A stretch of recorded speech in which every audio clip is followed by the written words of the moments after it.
ఈరోజు బాబు జగజీవన్ రామ్ గారి వర్ధంతి సందర్భంగా వారికి టిఆర్ఎస్ పార్టీ తరఫున మా షేర్లింగంపల్లి కాన్ఫరెన్స్ తరఫున కార్యకర్తలము నాయకులము అందరము ఘన నివాళులు అర్పించుకుంటున్నాం.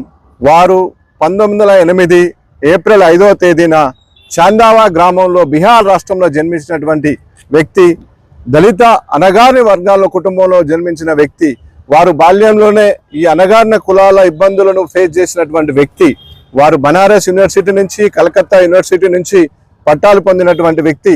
తదనంతరము మహాత్మా గాంధీ గారి ఆదర్శం తీసుకొని వారు స్వతంత్ర భారతదేశ పోరాటంలో చాలాసార్లు వారు జైలుకి వెళ్ళడం జరిగినది.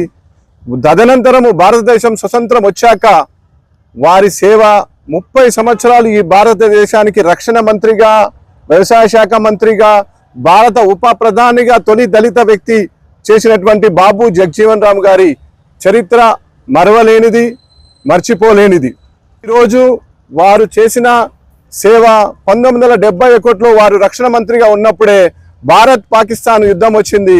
వారి డైరెక్షన్లో ఆ యుద్ధంలో మన భారత్ విజయం సాధించడానికి వారు చేసిన కృషి మరవలేనిది, మర్చిపోలేనిది. కాబట్టి ఇటువంటి మహానుభావులను వారు జన్మించింది ఏప్రిల్ 5వ తారీఖు, మరణించింది 1986 ఈ రోజున.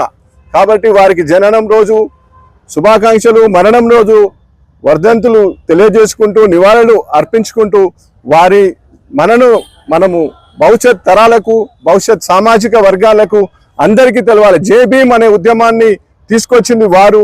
ఈ అణగారిన వర్గాలను సమానత్వం, సౌరభం అధికారం కావాలి, అందరూ బాగుండాలి, ప్రజలంతా సమానం, అందరూ ఒకటే విధంగా పుట్టాం, అందరం ఒకటే విధంగా ఉండాలా, ఈ సమాజంలో కులాలు మతాలు అనేది ఉండకూడదు అనేది వారు చేసిన సేవ మరవలేనిది. ఈ భారతదేశం ఎప్పుడు మర్చిపోకూడదు. ఈ సేవ వారు చేసిన దాంట్లో మనం చేసేది చాలా తక్కువ. ఇప్పుడున్న యువత ఇటువంటి మహానుభావుల చరిత్రను మననం చేసుకుంటూ వారికి మనం నివాళులు అర్పించుకోవాలి. ఘన నివాళులు మా బీఆర్ఎస్ పార్టీ తరఫున, షేర్లింగంపల్లి కాన్ఫరెన్స్ తరఫున మా నాయకులు, మా యువత ఈరోజు పెద్ద ఎత్తున పాల్గొని ఈ నివాళులు అర్పించినందుకు అందరికీ పేరు పేరున ధన్యవాదాలు తెలియజేసుకుంటూ జై జోహార్ జగజీవన్ రామ్ గారికి, జోహార్ జగజీవన్ రామ్ గారికి, జోహార్ జగజీవన్ రామ్ గారికి.